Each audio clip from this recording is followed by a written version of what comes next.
বিশ্বজুড়ে আলোড়ন তোলা নেটফ্লিক্সের থ্রিলার সিরিজ স্কুইড গেম এবার স্ক্রিন পেরিয়ে বাস্তবে। ৪ জুলাই শুক্রবার ইন্দোনেশিয়ার রাজধানী জাকার্তায় শত শত ভক্ত সারি বেঁধে ভিড় করেন একটি বিশেষ ইভেন্টে, যেখানে আয়োজন করা হয়েছিল স্কুইড গেম সিরিজের বাস্তব চ্যালেঞ্জের।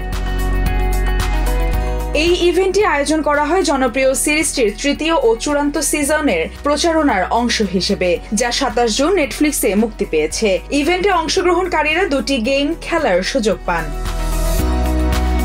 প্রথম গেমটি ছিল ডিজিটাল জাম্প রোপ গেম, যেখানে লাফ দিতে হয় ভার্চুয়াল দড়ি এড়িয়ে। আরেকটি ছিল 3 legs race type mini game, যেখানে প্রতিযোগীদের পা একসাথে বেঁধে দেওয়া হয় এবং তাড়াহুড়োর মধ্যে সম্পূর্ণ করতে হয় ছোট ছোট মিশন। তৃতীয় সিজনে থাকছে একদম নতুন কিছু রোমাঞ্চকর গেম, আবার আগের সিজনের কিছু চেনা গেমও ফিরে আসছে নতুন মোড়কে। সব মিলিয়ে এক দারুণ অভিজ্ঞতা হতে যাচ্ছে।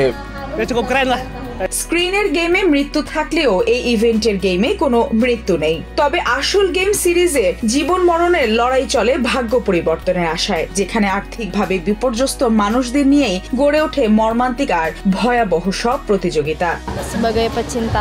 আমি একজন কোরিয়ান ড্রামা প্রেমী। এই সিরিজের আসল বার্তাটা আমার কাছে খুব স্পষ্ট।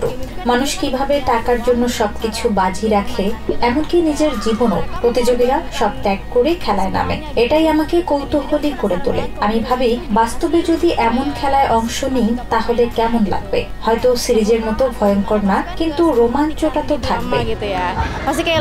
তাদের জন্য এটি ছিল যেন প্রিয় সিরিজের ভেতর ঢুকে পড়ার এক রোমাঞ্চকর অভিজ্ঞতা। এই সিজনে নতুন গেম তো থাকছেই, সঙ্গে আগের সিজনের সেই চেনা রোমাঞ্চ ফিরছে।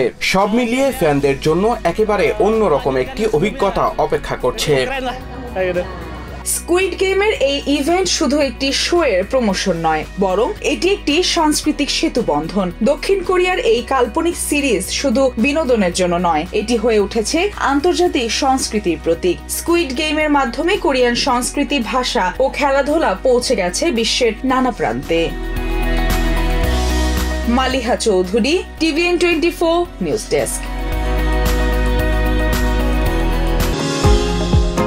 নিউ ইয়র্ক থেকে সম্প্রচারিত TVN24 টেলিভিশন বিশ্বজুড়ে বাঙালির কণ্ঠস্বর।